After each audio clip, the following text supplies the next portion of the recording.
All right. We are on. We are ready to go. Buzzers in straight away. This is awesome. Big crowd. Mellows in. Usual suspects straight away. Love it. Awesome stuff. We got a big night on tonight. We've got our two special guests, which are now going to become regulars at least once a month now, which is fantastic. So we're going to cut straight into it. First of all, without further ado, welcome to another episode of the Fan Forum on the Black and White United YouTube channel. I'm your host, Andreas. Thank you so much for tuning in tonight. We've got, as I said, we've got a pretty big show happening. First of all, I just want to say before we cut straight into it, thank you to all the messages and stuff like that I got on my last video about my mate passing away last week. It's been pretty full on over the past. It's been pretty full on over the past few days. So everyone's messages and stuff like that were much appreciated. We'll get straight to it. I will get our first person on board because the other one just decided to lash right before we start. But I'll get Hatters in now. Hatters, how are we? Very fine, thank you, Andreas. We had Dan in there waiting for the past 5 minutes, ready to go, and as soon as we set go live, he vanished. So we're off to the usual start. I think he's about to come back in now, which is good. He's functioning as well as Carlton's forward line. Oh, mate, I'll tell you, he needs to start paying his internet bill. That's the first thing, first and foremost. There he comes. You there, Dan? Don't start. That's all right. It's good. It's good to have you, mate. Good to have you. All right, boys. I'm good, mate. How are you? Yeah, good, thanks. Yeah, good, Dad. All right. I'm going to start this off. I'm going to throw a fireball straight at everybody. And I'm going to make this little segment when you two boys are on, but I'm going to call it my first jab. And then you guys can, every time we come on once a month, come up with your first jab and we can quickly discuss it before we get into the nitty gritty. If you've got one on top of your head, that'd be great. But my first one is, I don't think the Carlton fans, and I'm just going to cut straight to it, I don't think the Carlton fans appreciate the rivalry anymore. What do you guys reckon?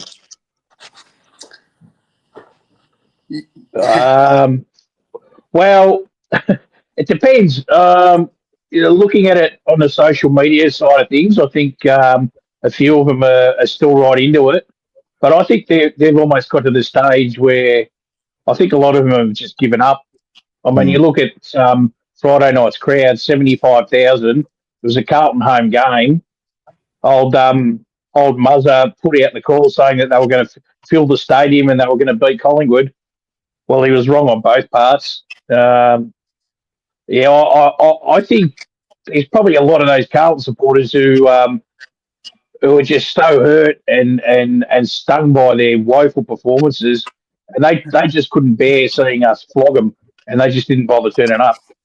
I thought the crowd was a little bit disappointing, to be honest, even though, the position they are in the ladder, you'd think though for a Collingwood Carlton game, and if they had won, I mean, it's still a mathematical chance that they can still make finals. I mean, now it's pretty much all but gone, but you'd think they'd still rock up to try and, push their team on, considering that, last season we're coming back from way back. And, we had that bad four rounds that pretty much cost us. And then towards the end, we came home like a steam train and we were still getting big crowds in. So, yeah. What do you reckon, Dan? Yeah, I think they're broken. It was weird. Like, it felt a bit surreal in the stands. There were people, Carlton fans I'm talking about, that were sitting in silence, even during the first quarter when the game was quite close. There wasn't that banter coming back and forth. And I think there was that look of, or that feeling they might have had that, this was supposed to be the year. Last year they copped some injuries late, but this was supposed to be the year. And the fact that they fell down again, and to this level, reality's stuck in that they're just not any good. And they're looking at another 3 or 4 years of a little mini rebuild. which is great. That's awesome. I know this isn't so much a Carlton channel, but I did just want to touch on it quickly. I mean, if you look at and like I've been listening to a lot of their fan channels and stuff like that, and the meltdown is absolutely glorious. So I'm never going to get enough of this of what's happening at the moment. But you think about like where we were, obviously, let's say 2021, right? After the fire sale, after all that type of stuff. And it was a pretty quick turnaround for what we did. Now, I just don't know if that football club with the history that they've got is capable of doing something. I'm not saying winning a flag, but just getting out of the rut. I don't know if they're capable of doing that, Hatters. What do you reckon? Oh, but there's a big difference. I mean, we come off losing a grand final by a kick in 2018, a preliminary final in 2019. 2020, we lost the final. And then, when you look at it, probably 21 was a bit of an aberration in terms of player performances, but the change was required. We obviously needed a rejig in the coaching and the whole fitness department, and it's well documented how well the club is going now. But like at Carlton, I think Wright will probably just gut all the assistants and all the football area, and I think they'll probably stick with Voss for another 2 years or 3 years, which I think is probably the best decision they could make. I got my doubts whether Voss might be the guy that gets them to a premiership, but I think in terms of stability for them, it's probably better that he stays for 3 years. And I don't want him to go down to the bottom because that means they'll get good draft picks. I want him to just stick around 12 and just be in that middle ground and do nothing and give their supporters false hope. I just want them to be just be that participant football club. Let them be stuck in purgatory where they can't win a flag and they can't improve. That's where I want them to be. The main difference sorry, Andreas, but between there's a lot of comparisons made with Graham Wright when we finished second last. He came in, made a few changes, and bang, we made a prelim. That year was an outlier where we finished second last. We were playing finals prior to that 3 years in a row.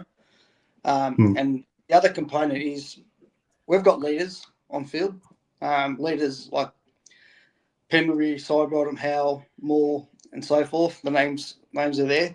Whereas Carlton, I don't think they're leaders. I mean, Charlie Curnow's in a leadership group. I think that pretty much you don't need to say any more about the quality of leadership in that field. And outside of Cripps and maybe a bit of Wiedering, but even Wiedering seems like an introvert. They don't have that leadership that we do. So I think their rebuild is going to be a lot more extensive than our quick jump up the ladder for those reasons. Well, I will promise the listeners that's all we'll pretty much touch on, apart from reviewing the game in a minute with the Carlton Football Club. But it's just glorious in everything that it offers. So I think from a Collingwood's point of view, it's probably just a little bit more disappointing that all the banter and stuff like that is coming one way, and we're not getting anything reciprocated. It's getting a bit boring, I suppose. But it's never boring, Andreas. Never boring. Never boring when we smash those buggers. Never. I'll tell you, there is one sledge that I got during the game. Was a Carlton supporter actually did say, "Don't worry, Brisbane's going to get you," and I think that's what they've resorted to. He's banking on, another team because they come. And that's pretty much all they got. Is a bit of hope that pretty much sounds like Daniel Gorringe. Like he's just infiltrating all their fucking brains. But anyway, just quickly before we get stuck into it, just want to touch on and thank the sponsors. So Hopper Bros Barbecue for all your tips and tricks. Make sure you visit them on Instagram, and also with New Homes Victoria. We wouldn't be able to do these lives without you. So thank you so much for sponsoring the lives. Let's just get straight to it, Dan. I'm going to start with you first. Just the last 4 weeks of footy. We had Melbourne, St Kilda, West Coast, and now Carlton. How have you seen our form go? And what do you think there's any sorts of worrying signs or anything in the last 4 weeks of footy, considering who we've played? No, I don't think it's. I wouldn't look. I don't think this. I wouldn't be worried about the form. They've done enough to get the job done against Carlton. That was a step up.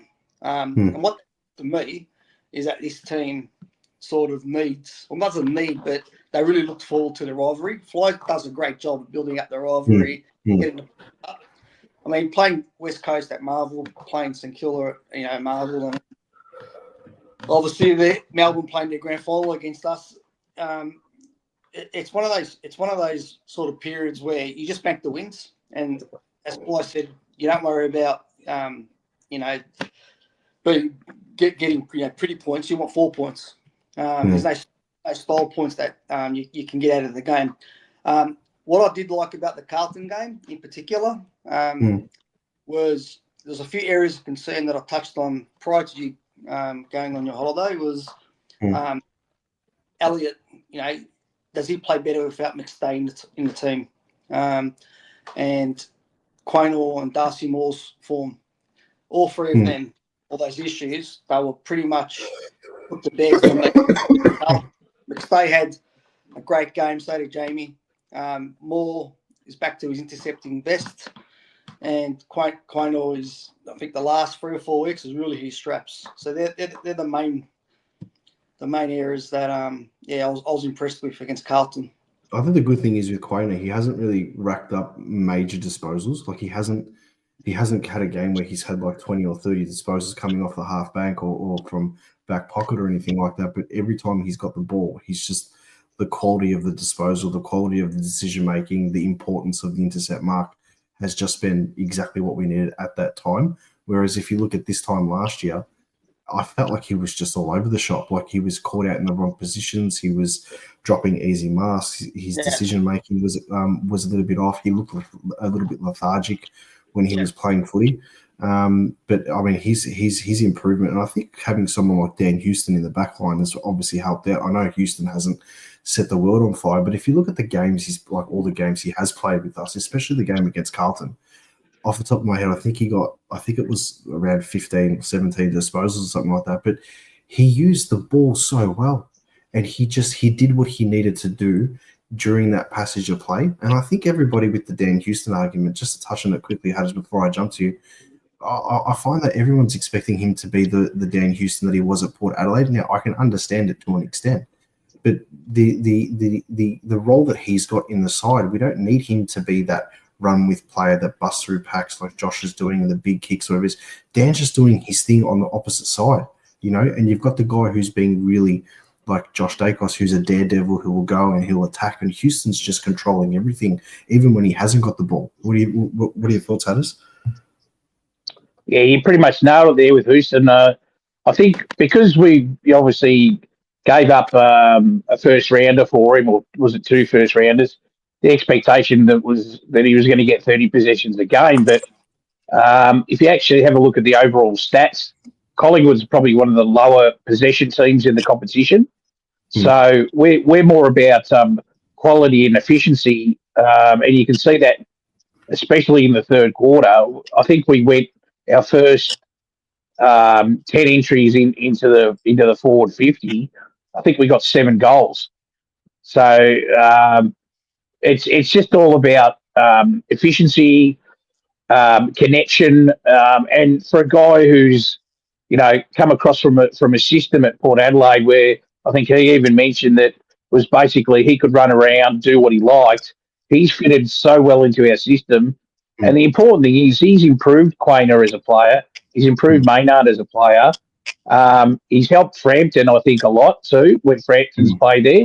And Darcy Moore's bounced back again this year. So whilst people focus on individuals, it's team. That's what you want to see. Improvement from the side.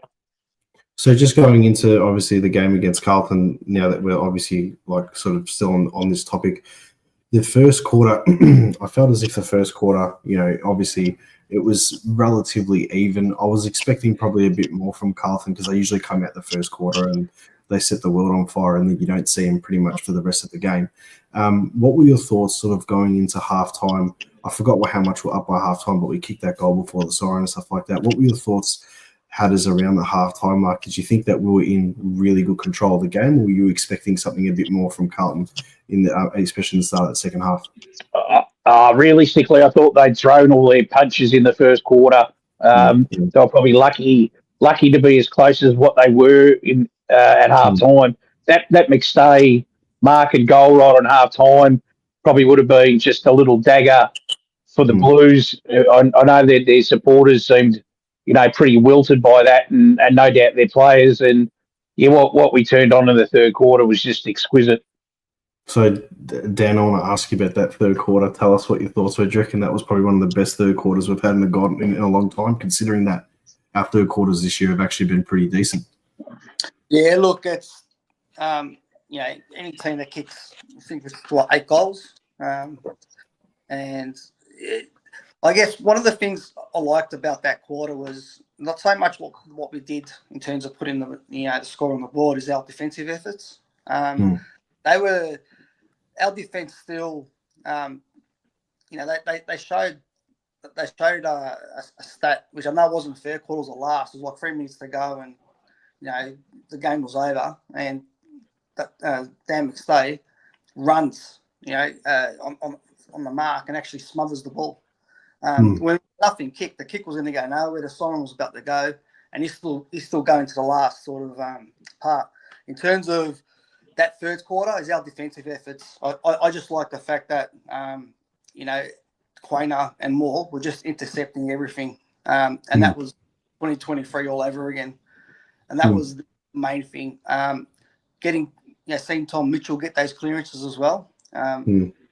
What do you think, Andreas, about our and Turtle about our clearances, in particularly the centre clearances? Like, I feel that around the ground clearances don't mean so much, because other teams can put an extra player to the stoppage and therefore outnumber us at a stoppage and therefore get the clearance, but we sit back a bit and then counter attack. But the centre clearance is 4v4, but we lost 15-11.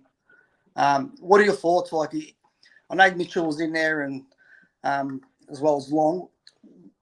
Is that an issue in your eyes, that we're losing the centre clearances consistently?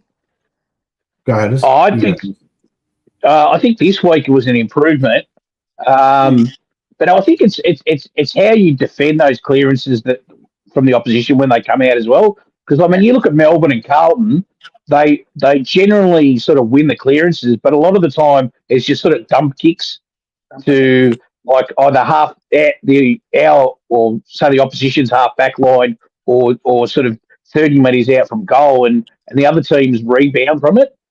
Other quality sides like, say, Brisbane or Geelong, they will get clearer clearances, or more effective clearances.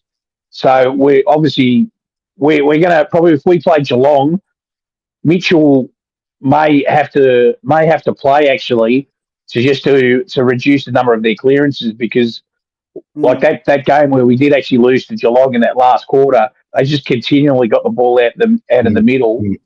Someone like Mitchell will either break even or win it. So it's going to be interesting. There's going to be a lot of pressure on for spots at the end of the year, and there's going to be some unlucky guys.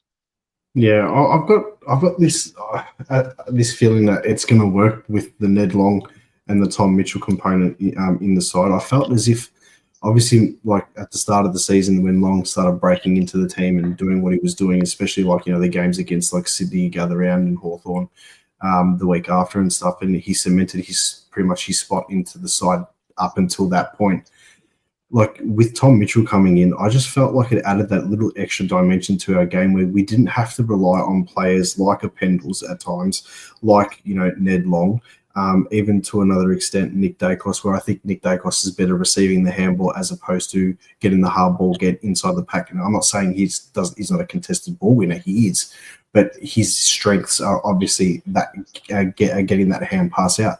And the key is that I noticed it wasn't so much even about the centre clearances, even though it was really good. Like his hand passes when he was tackled, was getting it out was great. But around the ground, it was especially when the ball was on the half back line and stuff. It was good. You didn't have to see a Jack Crisp or you didn't have to see an Isaac Quainer go into the pack and do all the dirty work to get the feed out to Josh or whatever it was. Tom Mitchell was doing it, and then when the ball went out to Long was just had that core body strength where he was just pushing out and he was going. And I think it just works so well. The only thing that we've got to worry about now is that if Tom Mitchell's in our best 23, we've got a big drama when it comes to selection. But with that being said, we are going to have some hard luck stories. But I just feel as if it's what you need to win a flag. If you look at 2010, we had key players and veterans miss out. Even in 2011, we had guys miss out in the grand final. 2018, we should have played probably some other players that didn't get a game. And then obviously in 23, I mean, Harvey Harrison, I thought was one of the. Don't know about John Noble. I thought Harvey Harrison was pretty stiff to be missing out on that grand final team. So I mean, if you look at it as a whole, I'm glad that Mitchell came back against that with that game against Carlton, because Carlton do play that really tight, contested, bullshit pressure game, especially around the pack. They can't break out, and I think Mitchell was just the trigger for the breakout. Get that shitty little dinky hand pass out, and we're pretty much off from there. So it just, I mean, now we just don't know who's going to come back in, and so and that's probably a good segue to the next point I wanted to ask you, Hatters, here on the injury front.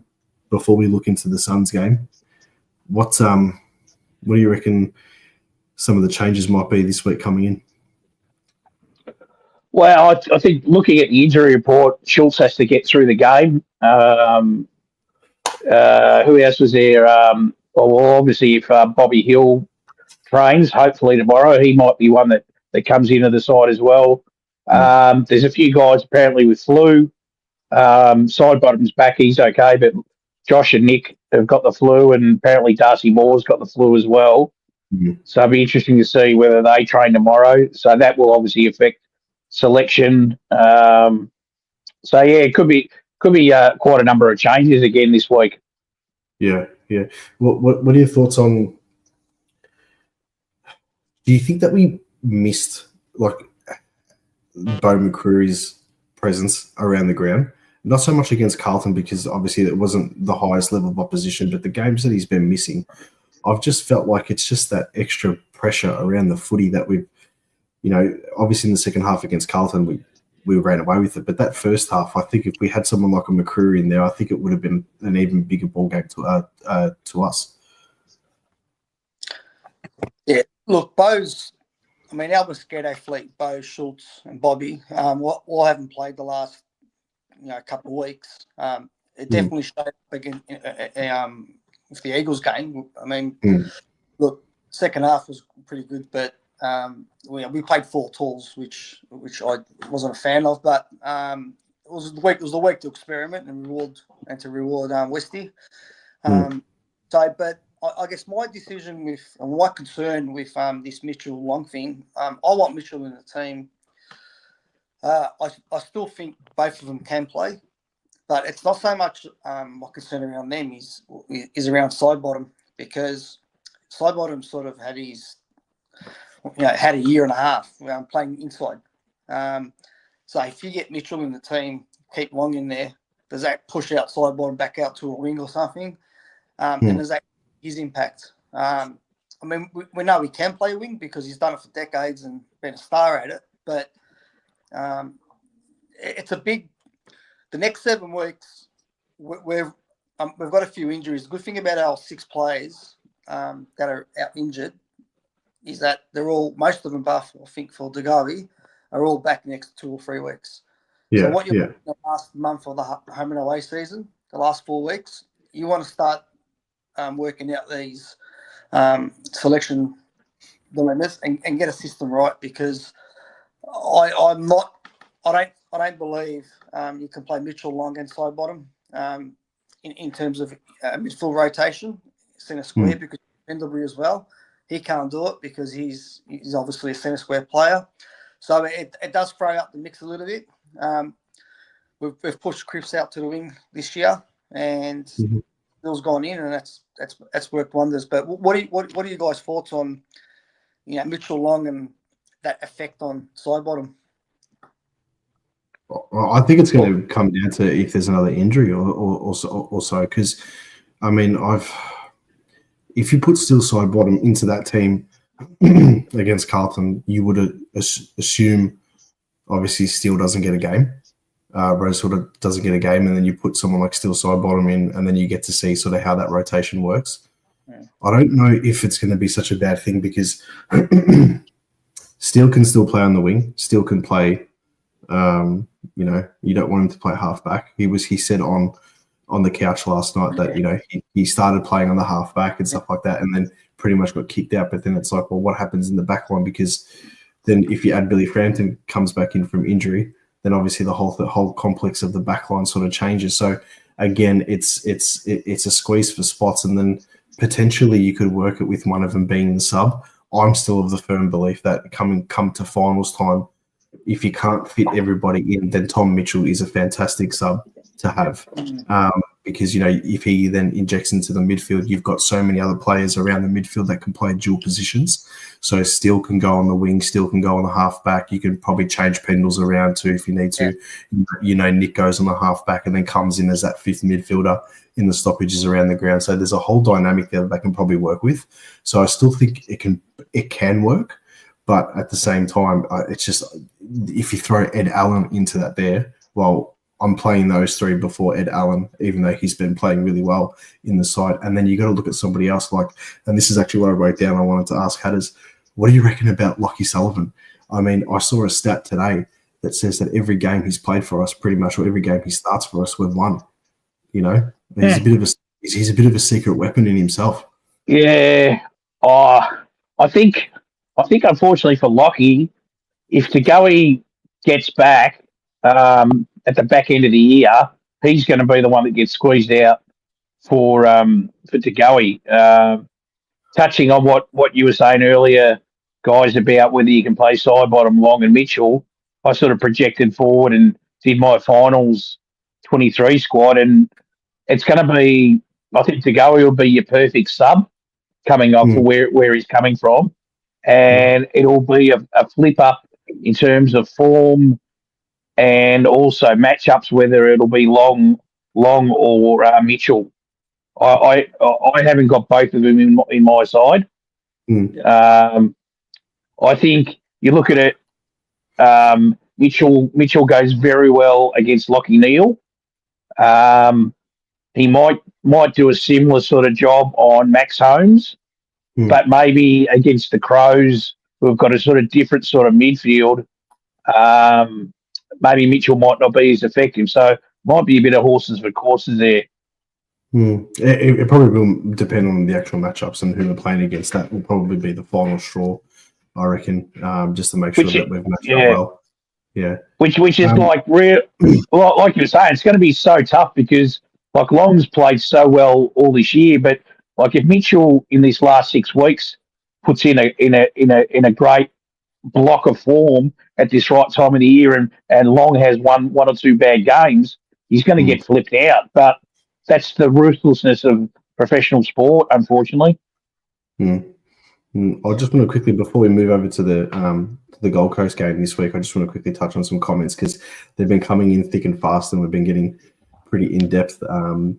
But I'll start off with this one here just quickly before I read it out. Next week's live, I've got Nathan from Nate Talks Pies on the show as well, which will be good. We'll review the Gold Coast game together, which I'm looking forward to. He says, I'll take Houston's kicking over whatever Carlton's dishing up off the halfback. But hey, they got pick 3 in the draft last year. Look, I think Jagger Smith's going to be a gun from the highlights that I saw, but it's as long as we can prolong that as much as possible, that'd be fantastic. Glenn's made a really good point here. He goes, Houston fit the system, plays his role, doesn't need to be relied on like he did at Port. And that's probably a big thing too that we didn't touch on. He was being relied on at Port Adelaide a hell of a lot. There was a lot of pressure on him. Obviously, you got Butters and God knows who through the midfield and stuff there. But I think he was their quarterback pretty much at Fremantle at Port Adelaide. So I think that the pressure even though the pressure's on him being the player he is coming to Collingwood, I think as the season's gone on, the load's been shared across the field, which is really good when he fits the system perfectly. I got one here from TC, says Moore's form is directly correlated with Billy Frampton finding his groove in that role Murph had in 23. I don't think that we've replaced the Murphy role, like the actual player for player, but I think we've fixed up the structure. What do you reckon, Haddis? Do you reckon the structure is sort of like the way it was and they're just managing it better now? Yeah, I think you forget that Howe missed the first half of the season in 23. Remember, with that shocking arm injury, and it took him a lot of the second half of the season in 23 to get back into sort of the form that that he was in prior to that. Obviously, he had a great grand final, Howie, but yeah, they're such an experienced group now. They know how to work well off each other. And yeah, I really expect Houston to really be a pivotal player in the finals. Like you were saying, Andreas, earlier, he's kicking, spotting up players. Like that's going to be a feature in the finals. Yeah. And I think Pie supporters will really get to appreciate how good Houston is in the finals. Yeah, I'm so looking forward to seeing what he can bring. It's just on that too. Sorry, Dan, just quickly, and I've said this before, I think I said it to you guys when we did our last live together.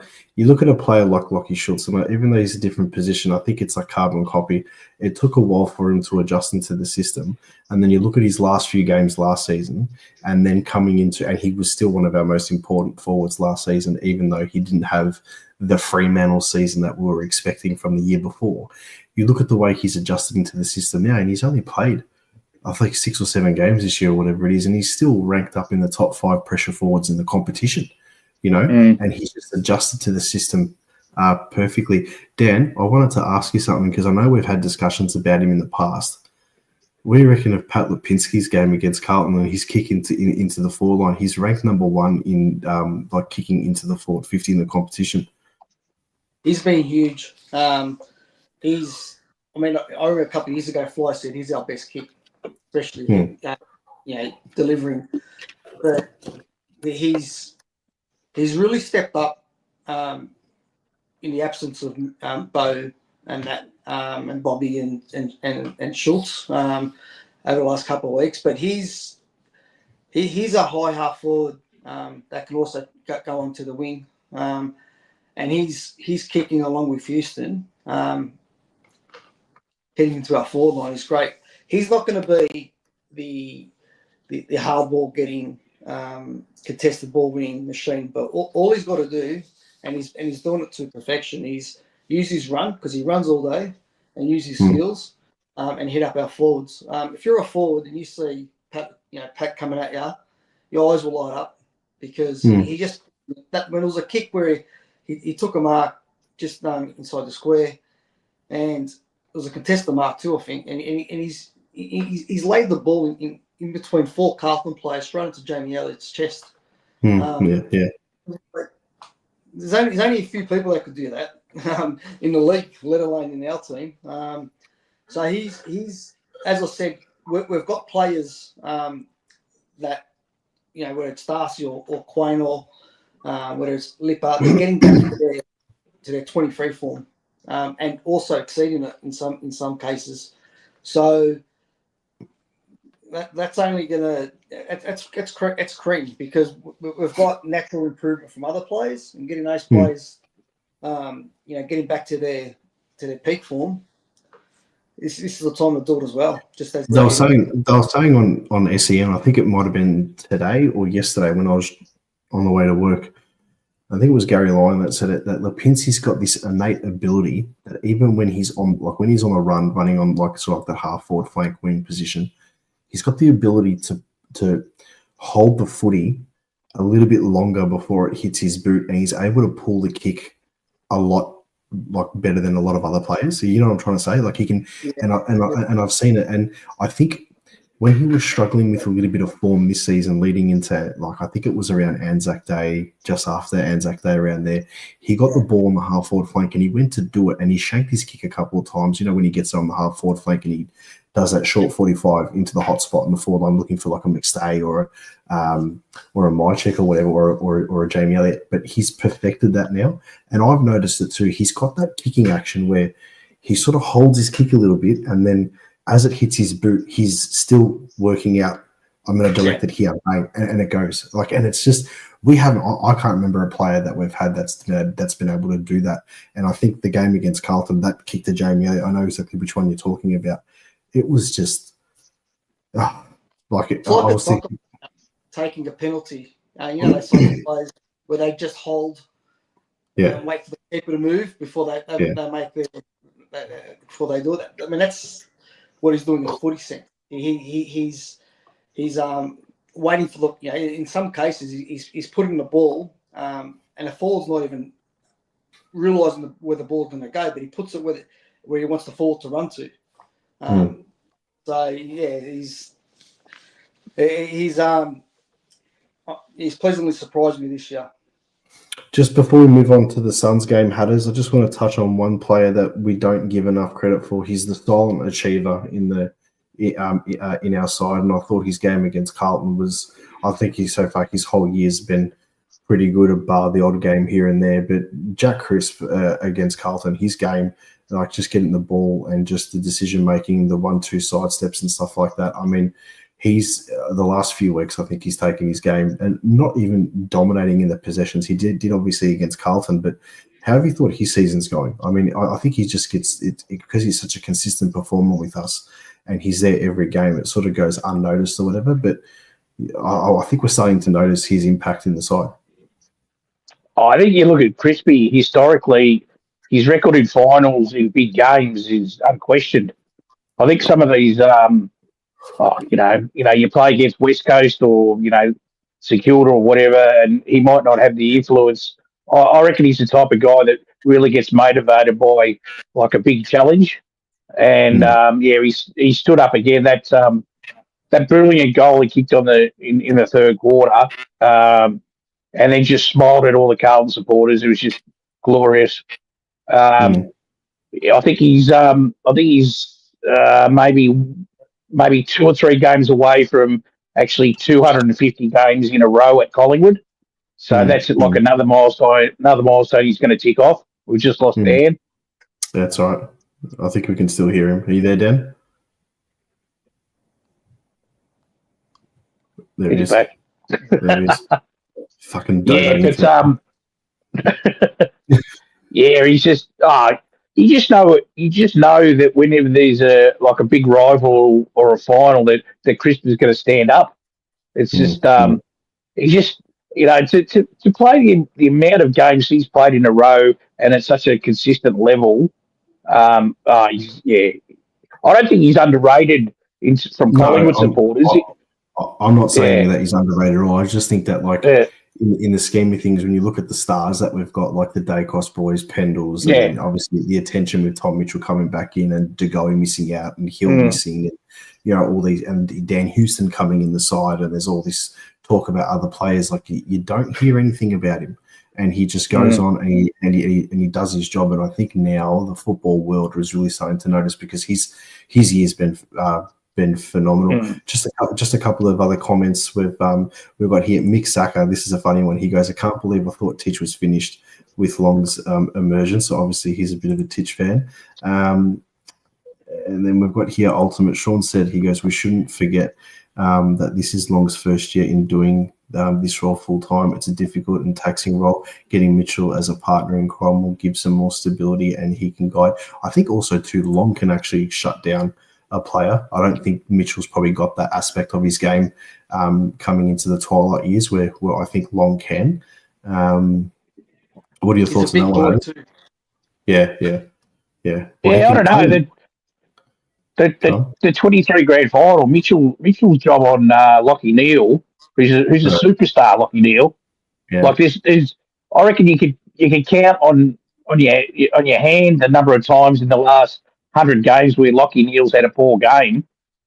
or an average game. I've seen Lockie Neal get like 40 possessions against us at times, Yeah. So I'm not doubting Mitchell's ability to shut him down.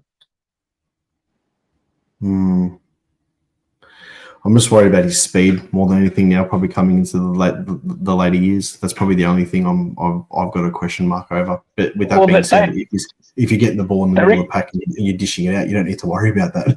Yeah, well, if you have a listen to Mitchell, he said that he's shred a bit of weight and he's actually hitting some like PBs in terms of sprinting now. So who knows? He should be able to do the role. I got a comment here from Glenn. He said Jordan De Goey is a big game player and will be starting every final we're playing. You don't sub actual match winners. I think it's just the injury cloud at the moment. It's probably I think you look at the way but the thing is, with the limited preparation that he's going to have coming into the finals, he would be the perfect sub. Like imagine sitting him there with 40 minutes left to go in the game, and if things aren't going so well, injecting him either into the midfield or up forward. Like Mitchell had a 7-game lead in before playing last Friday night. To go, he's not going to have the same luxury. Yeah, just on the going. So there's 7 games left. Best case scenario, he plays VFL, I think, in 2 weeks' time. So 2 or 3. We'll have to play 1, perhaps 2 games in the VFL. He's looking at best case to play the last 2 games in AFL. And by the time his first AFL game comes around, he'll have played 3 games in total, 2 VFL perhaps, and then this AFL. So leading into the finals, he may only have 2 AFL games under his belt. So you don't want to take underdone players in finals. We all know the history of that. So it all depends how he performs. Now, I don't know how he's going in terms of his PBs, how he's running. I saw him running with Pendles on Monday. I was at training, fit. But to what there's fit, then there's match fit. So I don't think Turtle's idea is out of the ordinary, and it's something that could quite happen, especially if they don't earlier on in the finals. Perhaps the prelim or the grand final, they might not start him a sub. Yeah. Perhaps the first final they might, just because he hasn't got the game time in him. You've also got to take into consideration too that he might get those 2 games.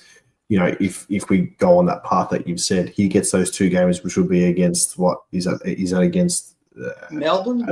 Melbourne. No, yeah. So the who's before Melbourne? Is it Brisbane or is it Adelaide away? Adelaide away.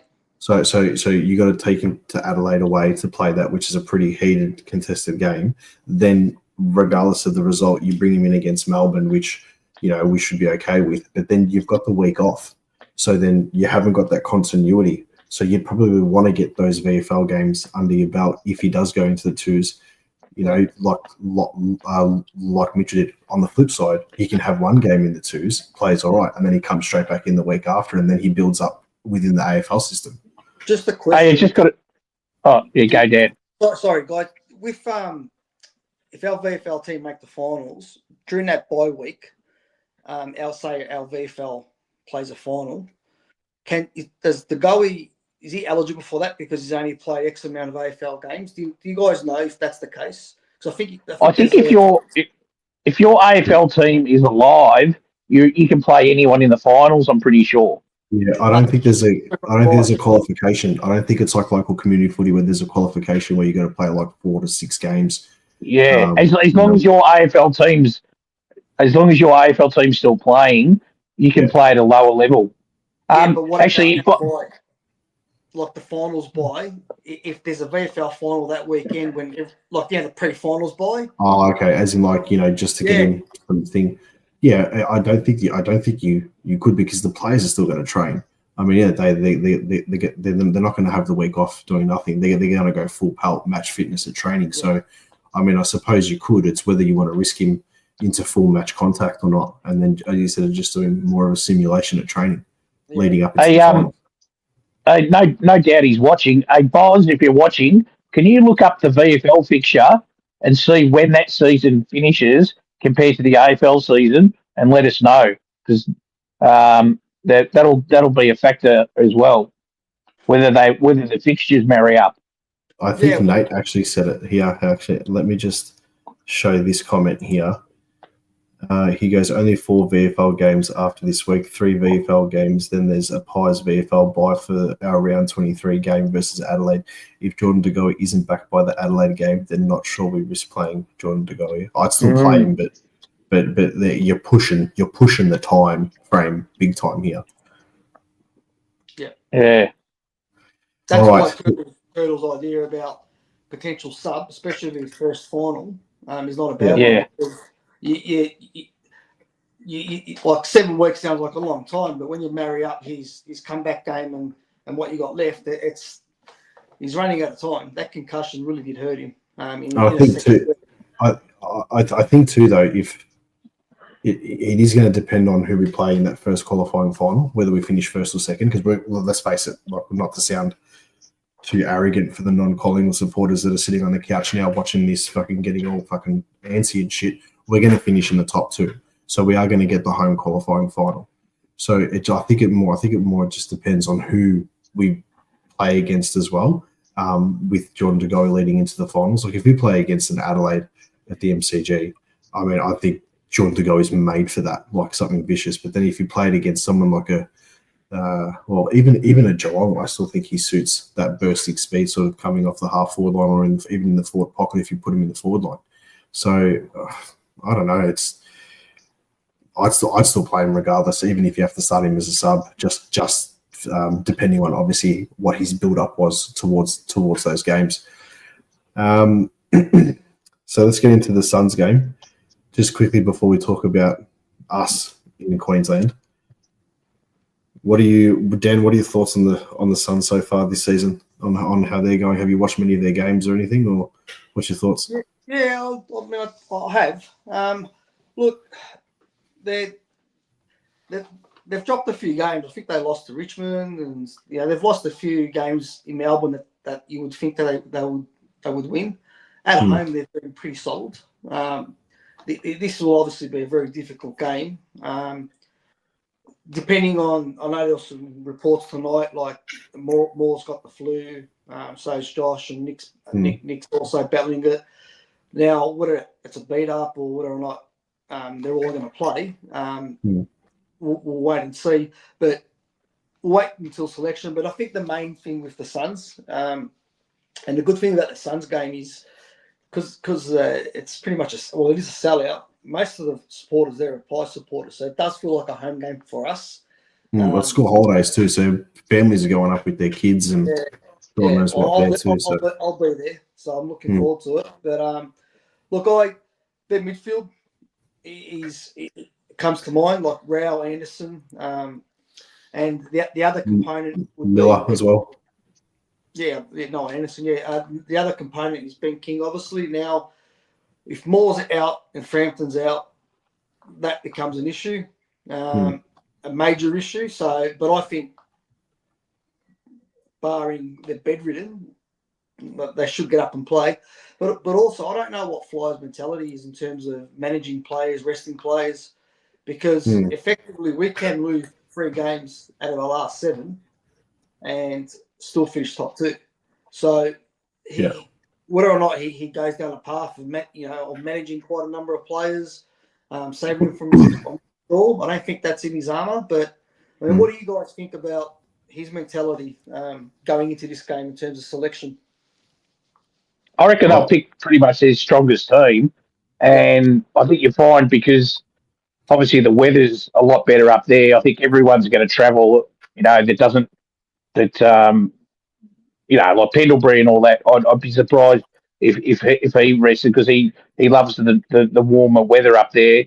I reckon we're more likely to rest guys, like say if we play Richmond in a few weeks' time, or when we play Hawthorn off a 5-day break.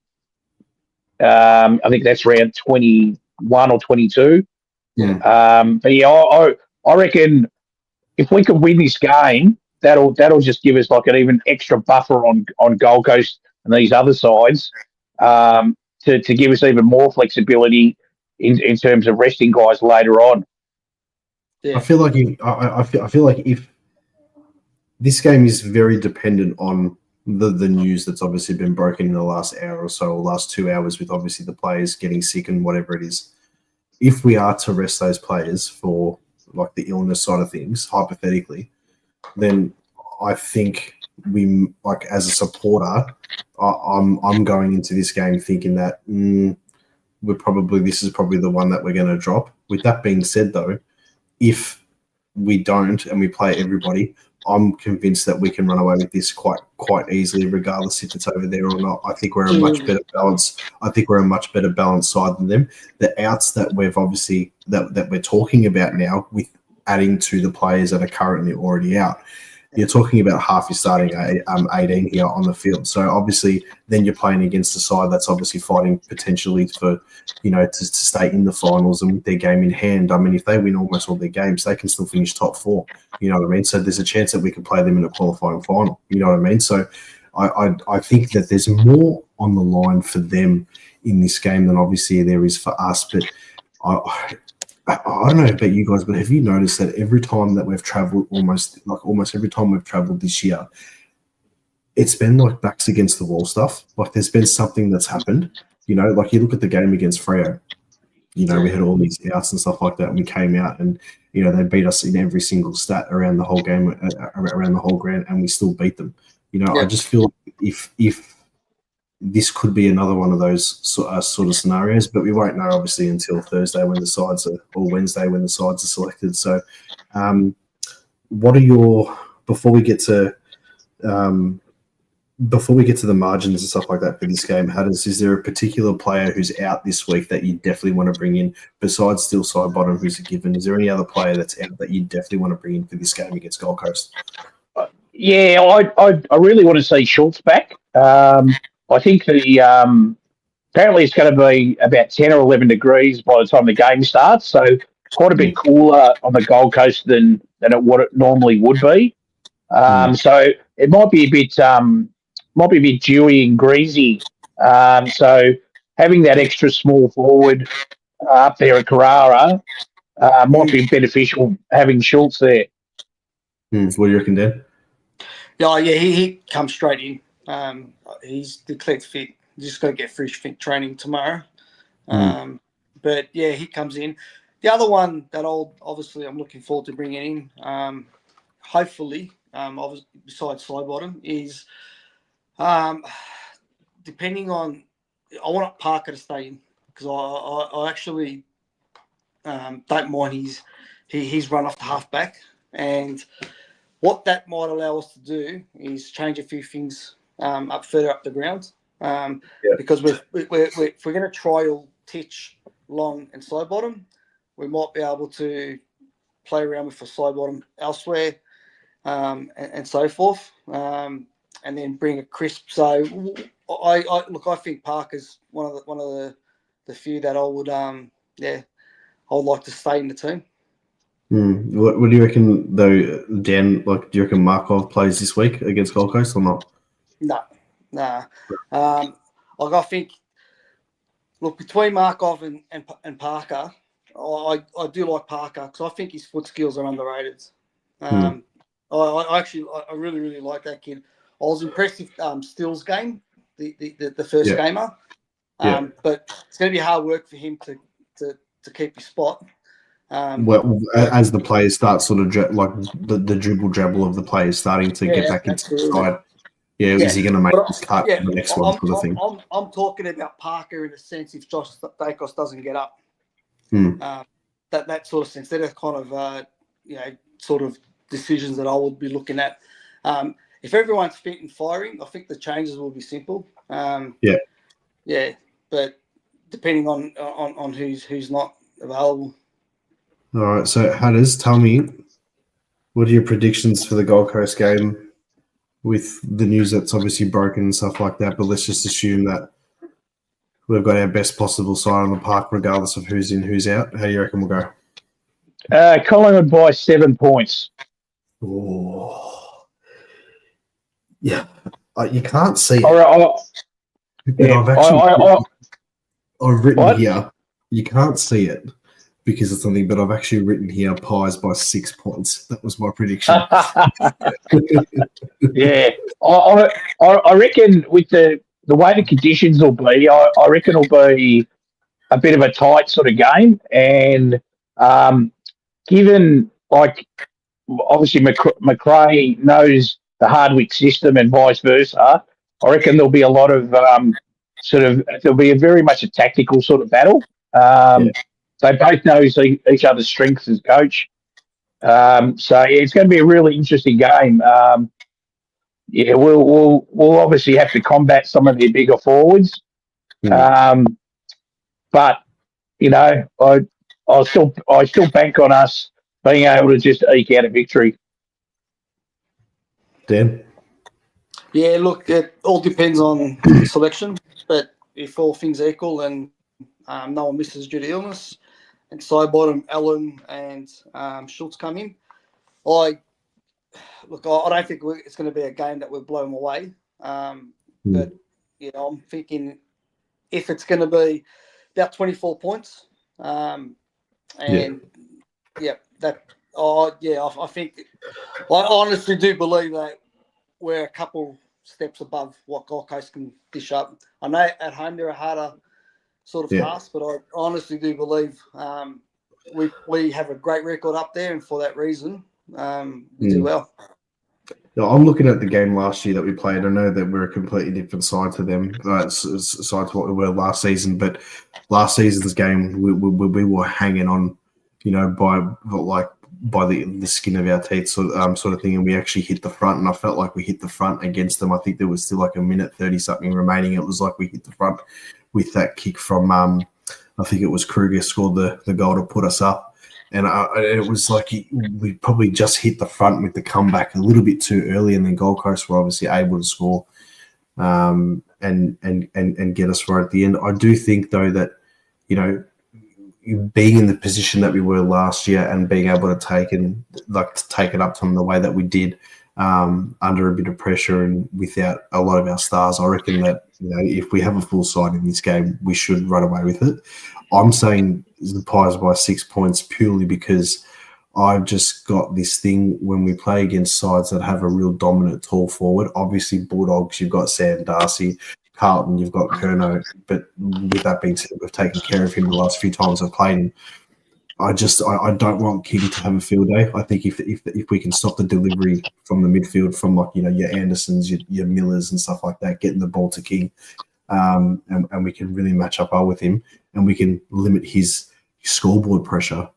There's no reason why we can't win. But then you have these illnesses and stuff like that that's going through the club and shit.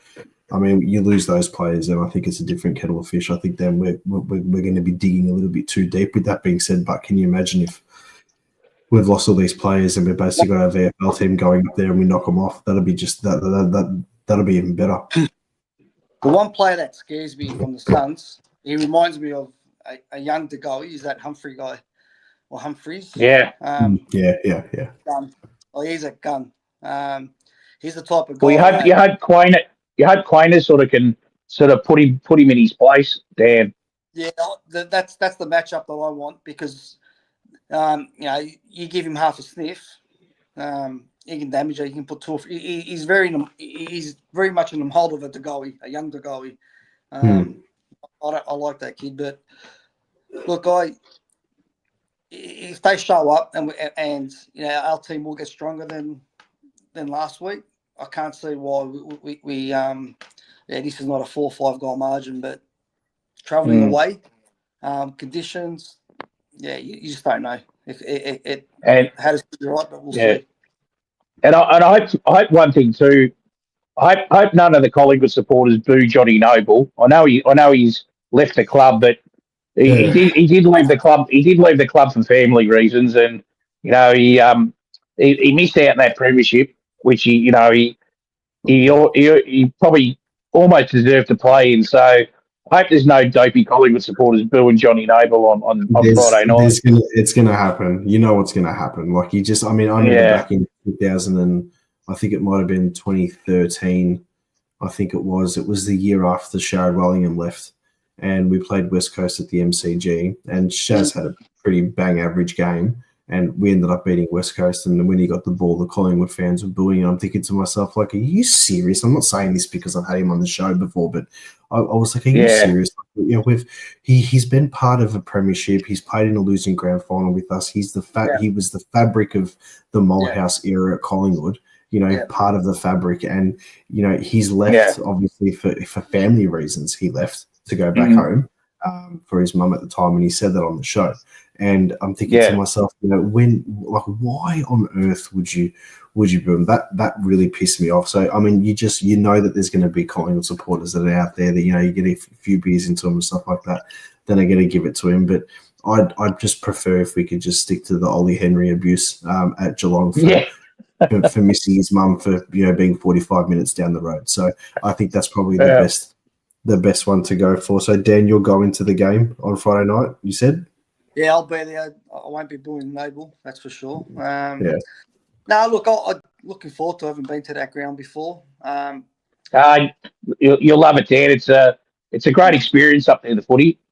Yeah, no, I'm just looking forward to getting out of this weather, to be honest. Getting some sunshine on my back. But look, the main takeaway, and one thing before we leave, is there's every team this year's had a dip. We haven't. No team. Every team's had like a 2 or 3 week period where they've had a dip in form and they'll come back up. We haven't had that dip. Outside of GWS game, we haven't had that dip. So I just don't know if that dip's going to come like that 2023 period where we lost to Carlton, then Hawthorn, and everyone was riding us off, and then we end up winning it. I don't know if it's going to come, but I reckon we've had the dip, Dan. I reckon Melbourne, St Kilda, and West Coast was our dip. Yeah, but that's a dip I think that's a dip that's probably just a little bit too early, like almost a month too early. Like if it is, that's fine. But I'm just worried that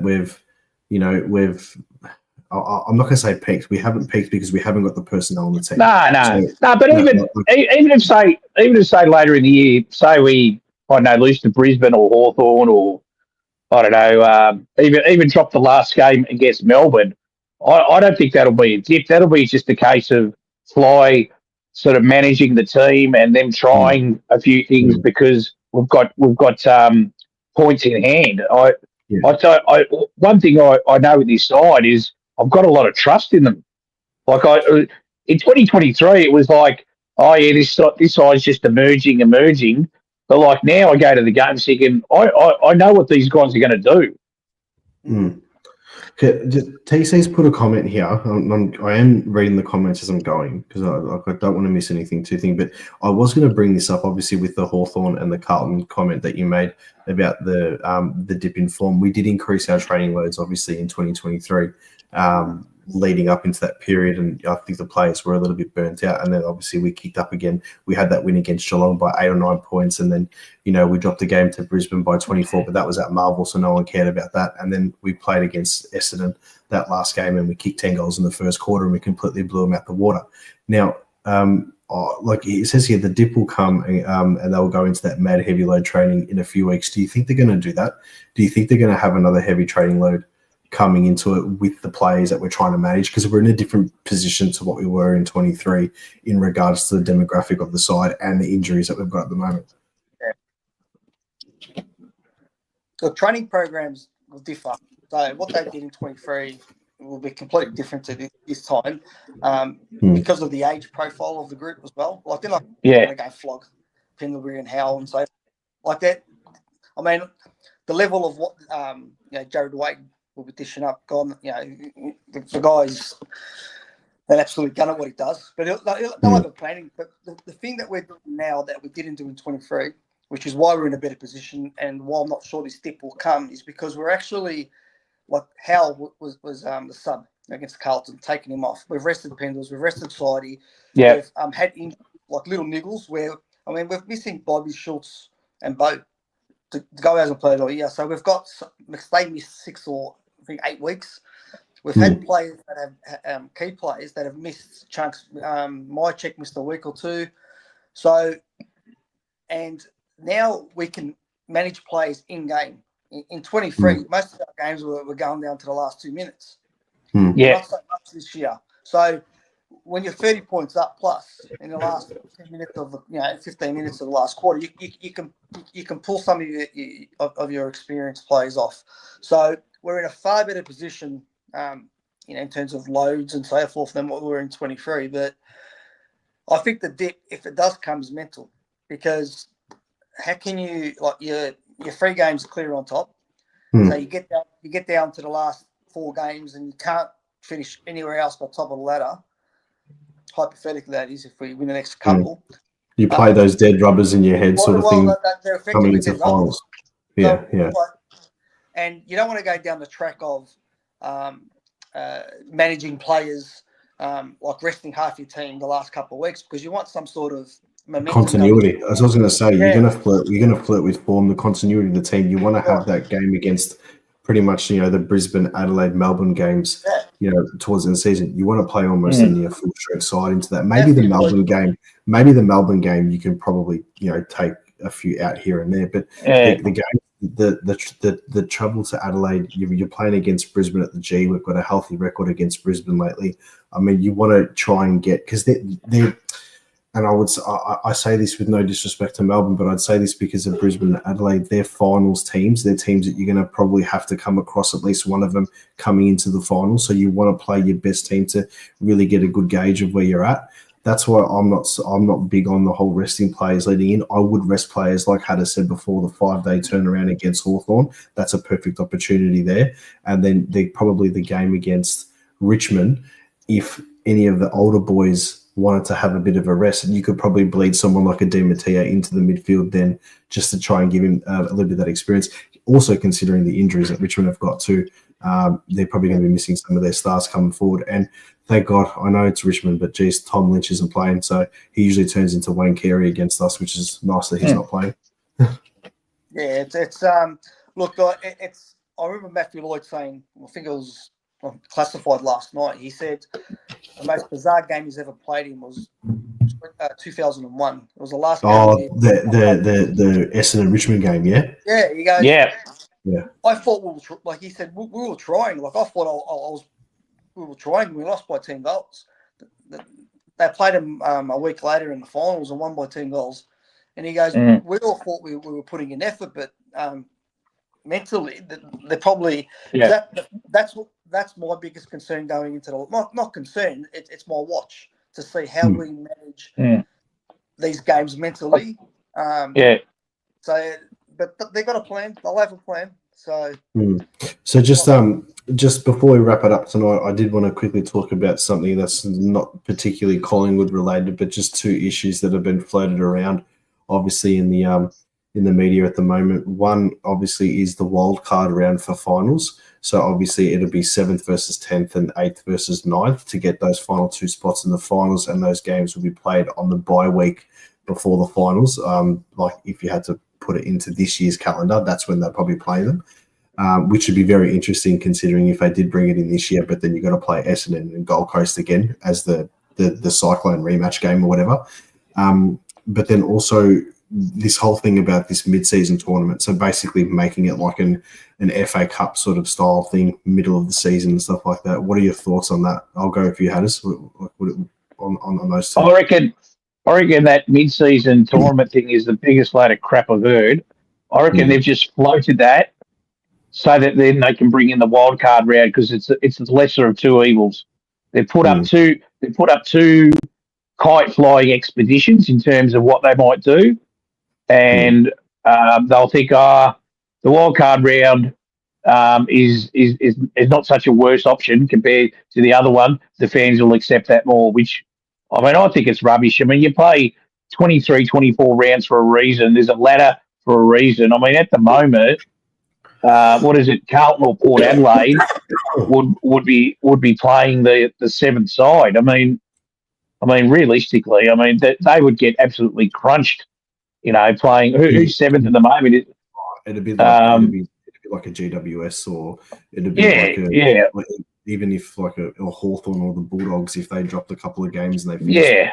Can you imagine if it was an elimination wildcard round and it was the Western Bulldogs versus Carlton? I mean, honestly, Western Bulldogs versus Essendon, it'd be. And I understand the part before I get here, Dan. My opinion is I understand with the wildcard round that it gives the lower teams a chance. I'd be more inclined to it if it was to give teams like North Melbourne a bit more of a go, St Kilda, even an Essendon, to give them something more to play for. But I think it's more because I don't like Carlton or I don't like any of the other sides. But I just this whole I'm not against it in the sense of like I'm not so much like no you can't do it, but I'm definitely against this mid-season tournament sort of thing. I mean, I understand the way the NBA does it and they're looking at that model, but the NBA is a game where you probably can do that because there's more teams, there's conferences, it's a different system, it's a different setup altogether. Yeah, and you can back up easier from basketball games compared to AFL games as well.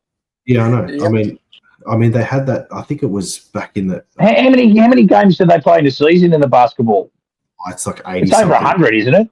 Yeah. Well, yeah. Sorry. Yeah, it's a ridiculous number. So you're not comparing apples with apples, But I fully expect them to bring in this wild card round within about 3 or 4 years. But I'll be very sceptical. Like you might get one out of 5 years where maybe a 10th side might beat the 7th side, but I think you'll find most of those teams will get absolutely crunched playing the 7th side. Yeah, I mean the attractive part is like if from 7th to 10th, everyone's like a game or a game and a half, whatever it is, or percentage is splitting them up. You've probably got a bit more of the theatrical side in that there. But if you've got someone like a GWS playing against. Hang on. Let's say you got Hawthorn. Could you get anything more theatrical than round 22, 2022, when Carlton were in the 8 for the whole season and got tipped out by Jamie Elliott? I didn't even think of that. But now that you've said that, that sort of cancels out Jamie Elliott's goal. If that's what I'm saying. You play a whole season to finish on a certain spot in the ladder to give yourself the opportunity to either win a premiership, hopefully if you're in the top 4, or if you're in that bottom 4, to maybe even get to a preliminary final. Because, I mean, most of those sides aren't realistically a premiership shot, but they're building up towards winning a premiership. To think that a team that's 10th is going to be anywhere near, that's rubbish. But it's just typical of what the AFL does. Yeah, Dan, what are your thoughts? Yeah, I think it's I'm with Hatters on this. Look, at the end of the day is no one that's finished 10th, 9th, 8th, or 7th is going to win a flag anytime soon. History says they don't often win from those things. So, but what would piss me off is say, for example, Carlton finish on, 11 wins, and the 7th team this year finishes on 13 wins or 14 wins. Or even more. It could be 15 wins. 15 wins or a draw. And then a draw or something. For whatever reason, Carlton upset them in that wild card round. That's not right. I mean, they've won 15 games throughout the season to get themselves in the 8. And that's where, I mean, look, it's not a massive issue because it's not going to affect who wins the flag, in my opinion. But I reckon there's more negatives than positives out of it. Yeah, it's rewarding mediocrity. That's what it is. Revenue raising as well. Yeah, you're right. Yeah, they get a bit more coin. Yeah. The broadcasters. So it might give Essendon an opportunity to win a final. Can you imagine? Can you imagine that though? And they end the streak by winning the wild card round the year that it's introduced. Come on, mate. Or imagine if Essendon get themselves the 7th and get beaten by the 10th side. Now that would be funny. That'd be like Richmond making the finals for the first time ever, then getting beaten by the team that finished 9th. That's right. All right, boys. I'm not leaving here with you. Thank you so much for tuning in tonight. It's been a great show. And rip it up on the Gold Coast, Dan. I will. I can't I, wait. I expect the messages. Yeah, there'll be a few. No, I'll be on my best behaviour. Rubbish. Bullshit. Bullshit. Yeah, pretty much. All right, boys. Thank you so much for tuning in tonight and jumping on. Go Pies. Go Pies. Go Pies. All right, guys. That was the three of us doing our monthly special on the Black and White United YouTube channel on the Fan Forum. Next week, we have got, and he's just left a comment here, we've got Nate from Nate Talks Pies jumping on. So we'll do a proper review of the Gold Coast game, regardless of the result, obviously. And then, obviously, we'll touch base on how our season's gone up to that point. And, a week's a big time in football. So I'm sure we'll be talking a lot of different aspects of our season compared to what we've spoken about here with Hatters and Dan tonight. Thank you guys so much for tuning in. I do apologise I didn't get to show everyone's comments and stuff on, but I was reading them and stuff, and we pretty much covered most of it during the chat anyway.